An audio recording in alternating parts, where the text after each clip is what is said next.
We've seen it. Brands find AI, hit the gas, then all of a sudden they're pushing out 10x the content they used to, but none of it sounds like them. Speed is easy, consistency is hard, but the voice is sacred. And right now, teams are letting it get watered down by default. I'm Justin L. Brown. I'm Ryan Edwards. And welcome to Process of Elimination.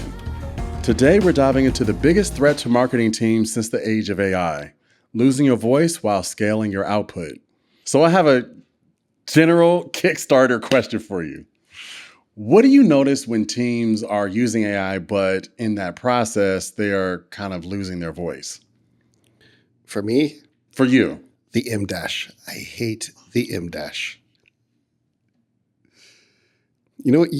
I thought about your reaction. You know exactly what I'm talking about. I hate the M-dash so much. And I know that there are writers out there that probably used to use the M-dash before AI, but it is no longer the case. If you reach out with the M-dash, or I hope this email finds you well, you've already lost me. I'll tell you one crazy M-dash story. I was at one agency with a copywriter. The copywriter literally every year helped edit the whatever copybook is on grammar, gave me a lecture on the M-dash. I ran into her about 4 months ago, and she was sad and said that her and some copywriters had a funeral for the M-dash because they can never use it again. Rest in peace. R.I.P. M-dash. I don't want to ever see it again. It's amazing how it actually dilutes the message as soon as you see it, because you know immediately that was done by AI. I know. We should make t-shirts. No M-dash? Mm-hmm. No more M-dashes, y'all. No, that's a great point. It's almost like the surface layer to making sure that your voice is authentic, that your voice belongs to you. What is another thing that came up? The key to a brand is for a brand to have, as you said, the right tone, a similar tone of voice, but it doesn't always have to be the exact same unique tone. It varies by situation, and it's okay to vary by, who's using the tone within the brand. Yeah. And one of the things that you see is one of two things happens. Either it's exactly the same every time, no matter what, no matter where it is. It's so on brand, it feels unnatural. Or it's so generic to any brand that you're just like, you're saying the right things, but you just can't feel a connection to it because you're saying the right things. You're saying the brand things, but you're saying it in the way that everybody else says it. Those are the two telltale signs right there. And I see that happen all the time. Yeah. And what do you think that says about the org that maybe didn't see it and they're still pushing out one or the other? It's so on brand that it lacks personality, or it's so off brand you don't really know where it lives. I mean, part of the problem is you never have a creative team, a marketing department, a marketing team that says, you know what, we want our brand to be the same. It's just, look, and I get it. 2 or 3 things happen. One is if you're a small marketing team of 1 or 2, it's so easy to think, yeah, this is great. What I'm producing with AI is incredible. It's going to blow your socks off, and then show it to somebody else, and it's across the board. That just sounds so AI. Yeah. So the number 1 rule for using AI in branding, have somebody else. They don't have to be a brand or a marketer. They don't have to be in the company. Have somebody else run a smell check that reads it, that looks at it, that says, oh yeah, that's good. Or you know what, that does sound a little AI and generic. Incredibly simple, incredibly efficient, and incredibly not that many companies use it. If you're a solo entrepreneur or a small company, that's your number 1 AI hack. That makes sense. I think about the proofreaders that were employed in the agencies that I worked at, and a lot of those jobs are going away, which I actually think those jobs are probably more important now because they see so much copy and tone because that is now given over to AI as a version of like a beefed up Grammarly, they might lose. No, go ahead. You got a thought. You're so right. Because when it comes to brand and tone, well, first of all, let's define things. There's two different brands and tones. There's your logo, your colors, your stuff like that, your tagline, stuff like that. That's incredibly consistent. That's not necessarily what we're talking about right now. We're talking about your brand and tone of your customer service, when you answer emails, when you talk to people, when you're writing the social post in the moment, when you're doing a talk, when you're answering the phones. That's your everyday brand and tone, and that's what we're talking about here. And you're 100% right. The devil's in the details with that. Those little nuances makes it who you are. It makes it human. And I don't know how many times I've gotten an email from somebody, and I just I look at the subject line and I look at the first line of it, and I'm just like, I'm not going to read it because you didn't put the effort into writing it. Because this is just unlock your secret potential for exponential rocket ship growth. Wait, that was my email. And that's why I don't answer your emails. But you bring up a great point, because just like those emails, just like missing that step of a proofer to come in and really check in on tone and all the language, sounds like the automated portion of it isn't really protected. It's just kind of put in there. It made it efficient. Now it actually can go out into the world when you clearly kind of miss that step. You missed that step, and I've run DCO for years. DCO stands for Dynamic Creative Optimization. And that's when you put a bunch of copy out there, images, such, on ads, and let the system figure it out. Mm-hmm. And here's the thing, and that's one of the first uses of AI in marketing. And we've been using AI in marketing in that context for about 6-7 years. Here's one of the things that happens. When you do that, you get engagement from the first 2 weeks that goes up and up and up and up and up, and it's great. Then the engagement plateaus for a week, and then it just falls like a rock. Here's what happens. You're getting into a new group of people. New people are seeing you. They don't know who you are. They don't know your tone. So they're engaging with you. They're getting interested. And then all of a sudden, they're like, oh, wait, now that new shiny face, now that the new person I'm dating is over, and they're taking a good look, you're like, oh, underneath the hood, you're just the same old thing. You have no personality. There's nothing behind you.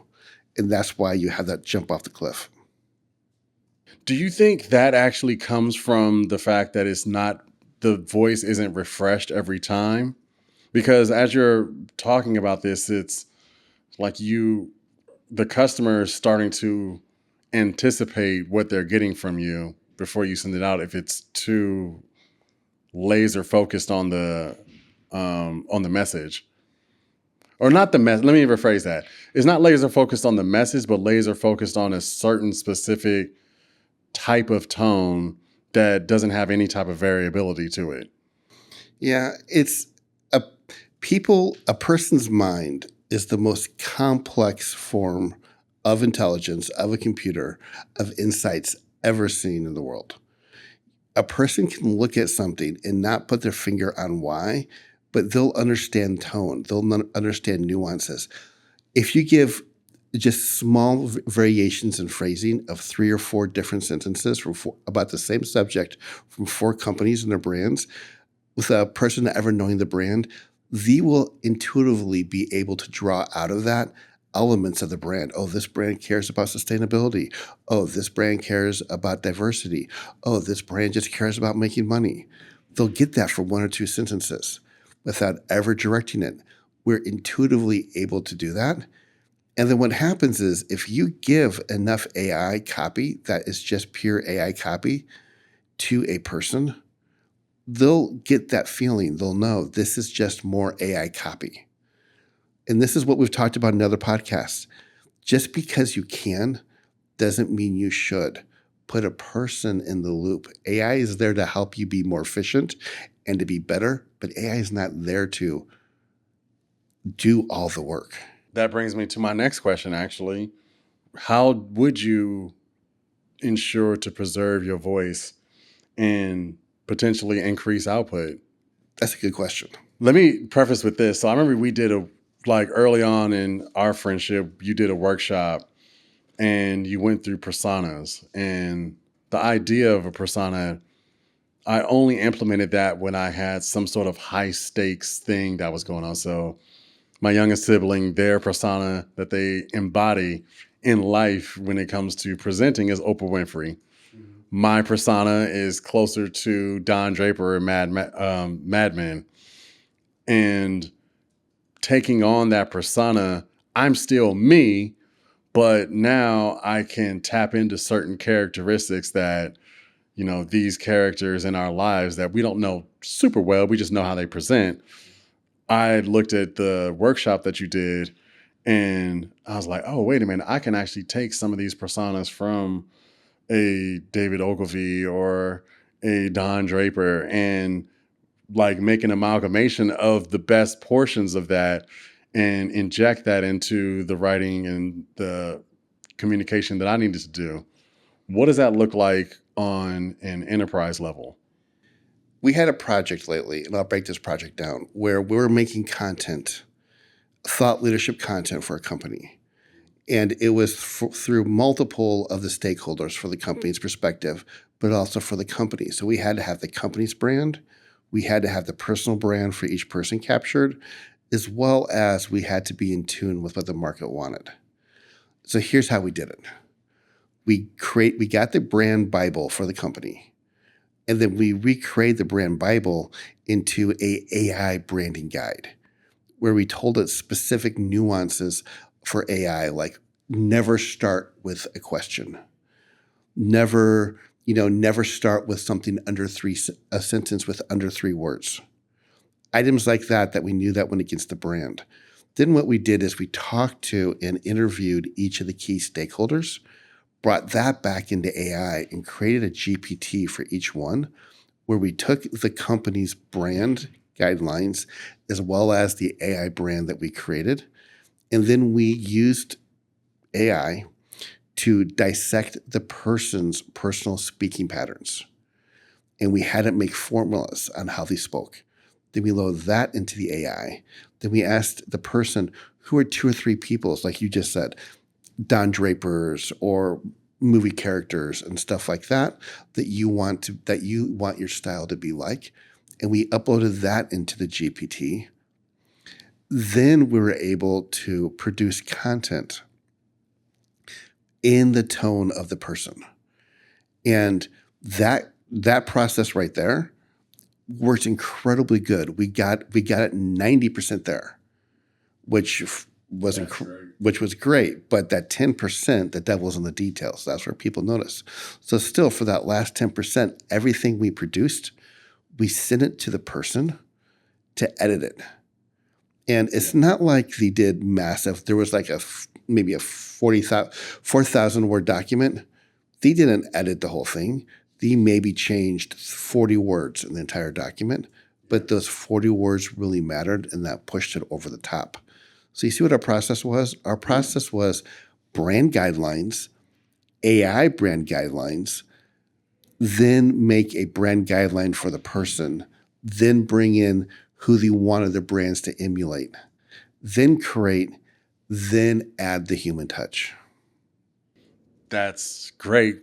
And it actually answers in a portion, but I do want to dive into a detail if you have anything else to add. But how do you actually prevent leaks? Because the process you just said was actually spot on. And I feel like by building the boat that way, you're all but guarantee that you're going to be able to rinse and repeat without it sounding too stale. But everything needs a little bit of maintenance. So with that process, how do you actually make sure that when it does start to leak, which it probably might eventually, maybe if it's a couple months down the road, if it's a couple years down the road, what does that check-in process, that maintenance look like when you're finished going through that?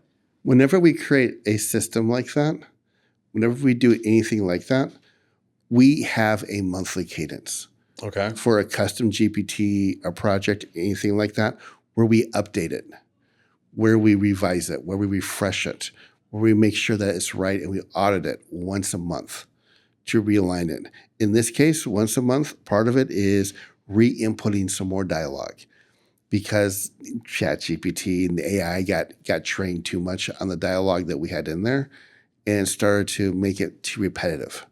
So we brought in some new transcripts, some new conversations with them and stuff like that, just to keep it fresh and retrain it. All right. That actually helps. And, it actually makes sense. It's almost like adding oil every 3,000 miles. Like you still have to maintain. And that's that version of, looking at the output, making sure it doesn't get too stale. Because the AI does get stale because it is receiving feedback from us by just accepting it. And by accepting it, we're going to train the model that these are the messages that we like. So it's almost like a Labrador, it wants to appease us as much as possible. So by coming in once a month and doing just a small refresh, I can see how that actually helps it keeping nice and fresh. Yeah, and that's a good point. Even OpenAI admitted that part of how their models are trained is to affirm our responses. So if you do a lot of writing really well trained on you, like you said, it's trained to, instead of becoming broader, to become more and more narrow into what is written and what the final product is. So like you said, if you don't do that, bust it out and retrain it every month, you get narrower and narrower instead of broader and broader. I love that because I feel like you actually hit the nail on the head when you said, in my mind, going in, when you use AI to automate, it starts to break as it actually gets broader and broader, but it's actually the opposite. It just gets more and more constrained as you use that model, and you want to keep opening up its parameters a little bit as you continue forward. That makes sense. Yeah, and that's enough for a whole nother podcast. Yeah. So Ryan, this is actually a perfect segue to our ideology drop. This week's ideology drop is the 3 layers of brand voice integrity. And the layers are layer 1, tone mapping, layer 2, prompt standards, layer 3, human layering. So with tone mapping, first of all, we talked about a lot of these already in the podcast, but I want to get really prescriptive. So tone mapping, that's when we're adding little prompts like funny or bold, but we really want to dive way deeper into how we set up the tone. So what do you think the best way for someone to come in and layer that tone on, like approach the tone for whether it's an email or a full brand guideline? What is the best way to make sure that the tone is as sticky and detailed as you can? I mean, the best way to make sure of that, if you're working on the email or something, is to remember one thing. You have a personality.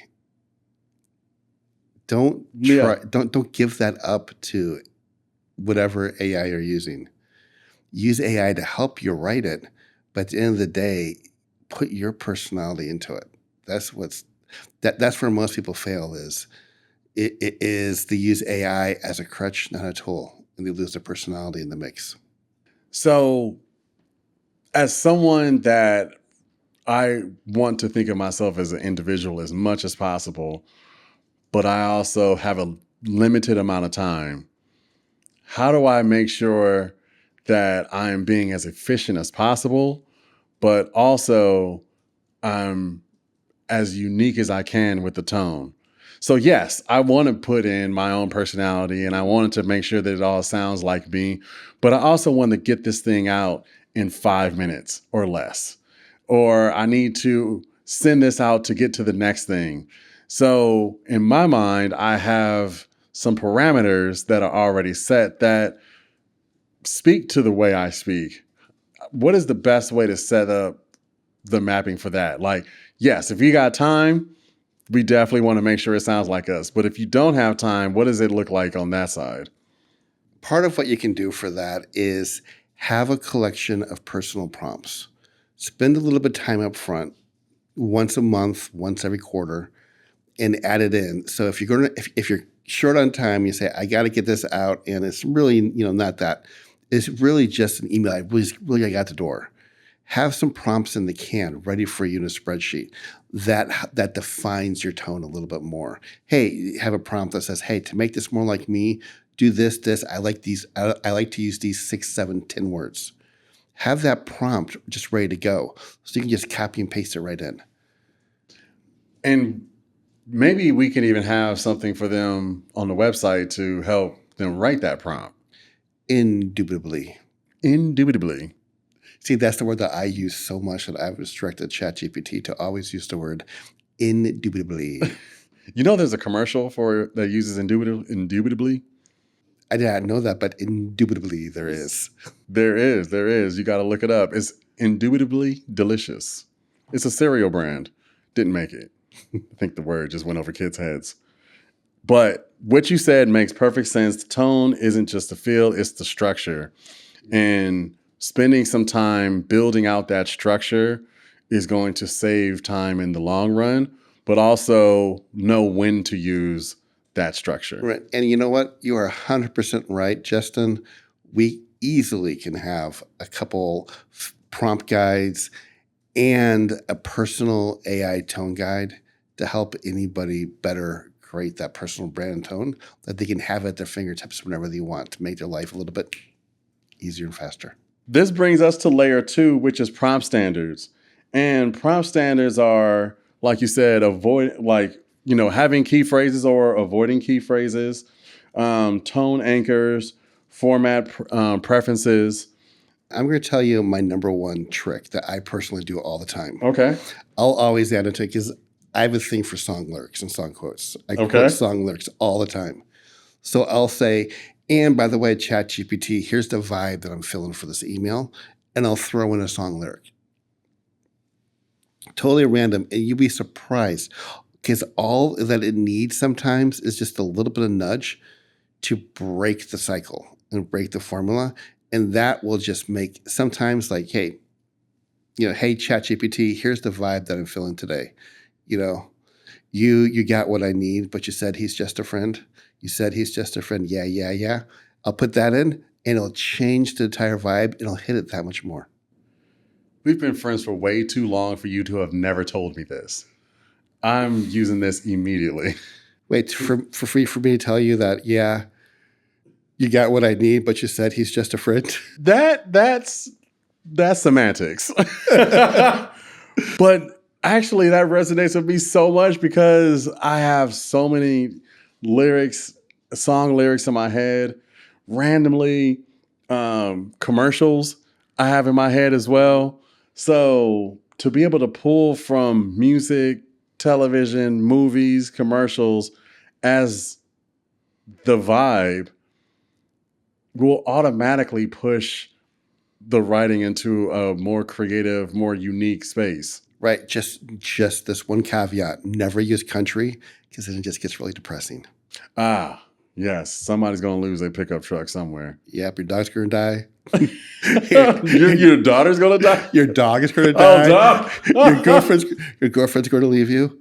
Well, the little joke. You know what happens when you play country music backwards? No. Your truck gets fixed. Your dog comes back alive. Your girlfriend comes back. Okay, so layer 3 is the human layering portion. Mm-hmm. And that is where us flesh and blood is the absolute most important piece when it comes to making sure that the brand voice stays consistent, stays fresh. So we talked about it a little bit already in the podcast, but I want to make sure that we really hone in on this idea that AI is a teammate. It's basically in the writer's room. It's not the ghostwriter, which we've talked about extensively. So to really bring in that thought, how do we make sure that the human layering portion is a step that we never, ever leave out. How do you make sure the human layering portion is a step you never ever leave out? Ever. And the reason why I say never, ever leave out, I had to put the extra on there, is because I genuinely feel like when we're in the heat of the battle, we're in the heat of the moment, things are coming in so fast that we might just throw it in and kick it out. Mm-hmm. And sometimes that might be okay. But a lot of times that's when information gets missed. That's when you don't hit your CTAs. That's when a lot of the issues come up, which could affect people's bottom line. So what do we need to do to make sure that that human layering is not only something that is in the process, but is executed within the process? I mean, on larger projects, it comes down to your SOPs. But when you're writing an email, that's not an SOP. Yeah. That's just what you're doing. And on that, you just have to force yourself to remember one thing. At the end of the day, AI ain't the one that's hitting the send button. And AI is not the one that they're going to think the email comes from. It comes from you. Do you want AI? Do you want AI to be the one that they remember, or do you want you to be the one to remember? You know, if you got 5 minutes to write a 10-minute email, use AI and save 4 minutes and keep 1 minute to yourself. That's actually all we need to know, is that ultimately it falls on us. AI is like that person that gave you directions 5 blocks ago. Like, they're not the one that needs to see you home. You're the one who needs to be seen home. Make sure that you can stamp and you can approve every piece that goes out. And the more in the minutia you're able to get with those approvals, the more accurate it's likely going to be for you. Yeah, AI is there to make you a better you. AI is not there to be you. You made a great point there. So this week, I want our audience to look at any of the AI-assisted content they put out, whether it's emails, whether it's text messages, whatever that looks like, whether it's a workflow, and dive into it with the lens of the 3 layers. And from that lens, you'll be able to see whether the voice that you decided to implement was something that you can stand by, or it could be tightened up a little bit.